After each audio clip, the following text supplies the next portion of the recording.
This is BBC Radio 2. I'm Stuart Maconie. Mark's elsewhere doing sterling work in the afternoons. But I'm delighted to welcome to the evening show Stephen and Gillian from New Order. Hello. Hello. Hello. Are you well? I'm not bad. Is it? It's a bit parky out. It's parky out, isn't it? Yeah. It is. It's terrible. It's like proper Manchester weather now, isn't it? Yeah. Yes, it's winter. Yeah, well, winter has come. Well, thank you for dropping by. Last night I talked to Bernard about movement and power, corruption and lies, obviously. And we're going to talk some more tonight about your mid-period, mid-80s record. Mid-80s period, yes. Your mid-80s period. Do you have a name for it? I can remember it. The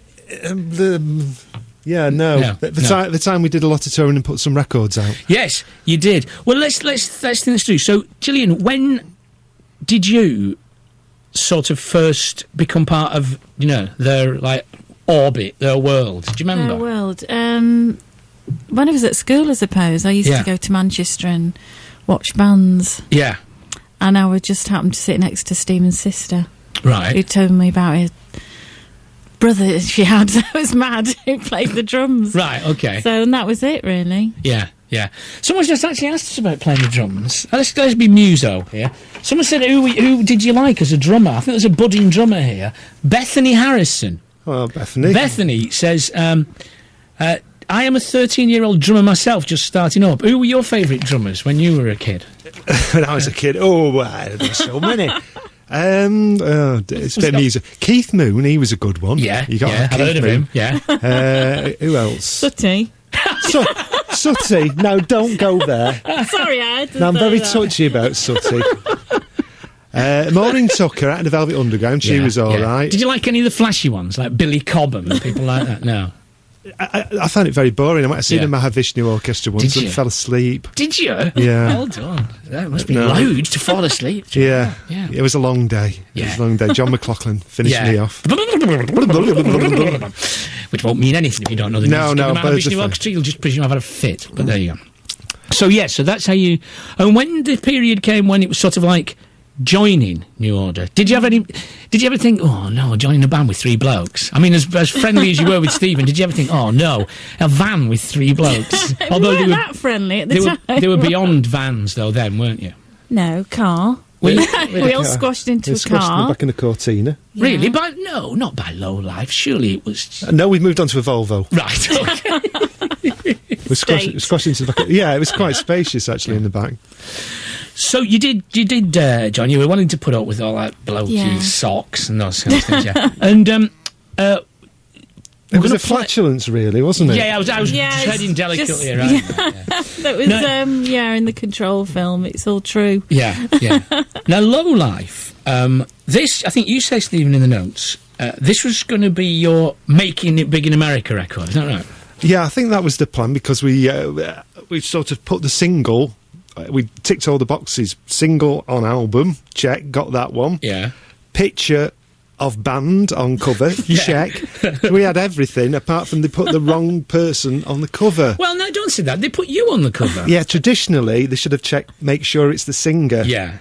But they didn't. Yeah. And that caused a lot of fun when people found out I wasn't the singer. So are you saying that was an accident and not just a very Joy Division New Order factory thing to do? Yeah. Very New Order. Don't put the singer on the front. But the thing is, that's just what they'll be expecting you to do. Exactly. It was one of those things. Yeah. But nowadays you can get it now, and you can all be on the front, can't you? With that tracing paper stuff, isn't it? Yes, I find that very irritating because I go to HMV and Bernard's on the front. Yeah. And I have to surreptitiously open it. I hope no one's looking and swap them all back again. But strangely enough, when we did the reissues, I hadn't actually got a copy of Lola. I couldn't find a copy anywhere, so I sent my daughter in to buy it at HMV. Right. Came back, got it, right. I went, I'm on the front, got it, went through it. Bernard's missing, he's gone AWOL. No. Yeah. There's only 3 pictures. Gosh, there you go. That wasn't... You, not in a moment you don't remember, gone in and sabotaged it and thrown it out of you. No. I'd remember something like that. Wouldn't you? When you say you ticked all the boxes and you ticked the one marked single, would you be thinking of Perfect Kiss? Perfect Kiss, yes. Let's hear it. It's a good one, that, though, isn't it? Oh, wow, yes. It is a good one. I mean, I'm a big fan of all your stuff, but I'd say Perfect Kiss is a particular favourite of mine. It was good. Did you, when you did it, did you think, that's a good one? Yeah. Yeah. Yeah, we did. It was an epic. Yeah, it is. We got into writing epics. Yeah. I feel like an endurance test. No. No, I mean, no. you know... In a nice way. Yeah, in a good way. It's got dynamic, doesn't it? It builds. Yeah. It builds. Drops. It drops. It builds and it drops. And at one point where it drops, a lot of frogs come in. Frogs come in, yeah, that's part of my wildlife in rock music series. It's an underexplored genre, that, wildlife in rock. No, we are serious. There's a lot of frogs there in the middle in one of the quiet bits. That's my frog break, yeah, to give me something to do when we played the song live. You can do the frogs, Steve. Oh, thank you. Okay, so where are those frogs from? Is it a field recording, or did you get it off David Attenborough? It was difficult, actually, because it was just a disc of frogs, you know. One of those. Let's get the frog samples out. But when we came to do the Perfect Kiss just recently, I had terrible difficulty recreating the frogs. Yeah. And I went through one of them websites with different, and the frogs just weren't. And luckily, we managed to find the original frog sample. So did you say, look, I know what this needs. I know what this needs. It needs some frogs in the middle, and everyone went, brilliant. The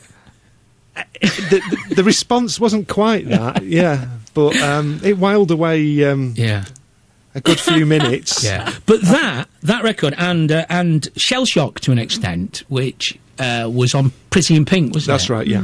They did kind of sort of break you, as it were, in America, didn't they? That's right, yeah, the Pretty in Pink thing. That was another embarrassing thing. Went to the premiere of that at the Chinese Theatre, wasn't it? Yeah. And it was like, wait, hey, which of you guys is the order?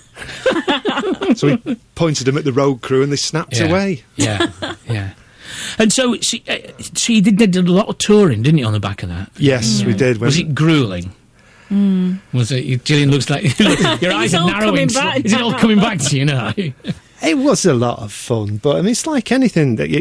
America's that, as you know, is a big place, and we were just used to going round England in the back of a van, and I think we overdid it a little bit. Yeah, you did. People got sick and everything, particularly in somewhere in, was it Hong Kong? You got sick. Oh yeah. That was that was Rob's planning a tour. Well, we're going to Australia. We could go to Japan, and we'll go. Might as well go to Hong Kong. That's on the way. Yeah, it was like planning a trip to the shops. Yeah, we all got really ill. Yeah. We wanted to go to Hong Kong, but unfortunately the bloke said, no, come to my village. So we went to his village, which was like in the middle, it was Wai Chau. Right. And we stayed... You've lost me. At the palatial resort of Wai Chau. It's probably lovely now, but at the time, the bed was like, it was like Shrek. The bed was actually frogs again. Maybe the bed was a swamp. Right. Okay. Yeah. I'm not at the Chinese Tourist Board. No, but I'm also thinking, your American label, I think it was. You had some curious label mates, didn't you? Yes. George Benson. Yes, that's right. Michael Jackson. And there's somebody else. Yeah, I'm trying to find it. There was a list of them here, and I'm trying to find who it is. I'll find it soon. There was a young lad. It wasn't Michael Jackson. It was some... yeah, I mean, I know, but because you talk about Rob and Quincy Jones meeting up, Yeah, that was... interesting. Andy Michael Jackson, that was one of Rob's, God rest his soul, one of his favourite stories. He came to Disneyland after him and Tony had met Quincy Jones. Never guess who I just met? Michael Jackson. He come out and he said, "Pleased to meet you, Rod." Knew my name and everything. Michael Jackson. So Lowlife's a lot of people's favourite New Order record, isn't it? Yeah. I mean, what do you think of it now looking back? I think it's a great record.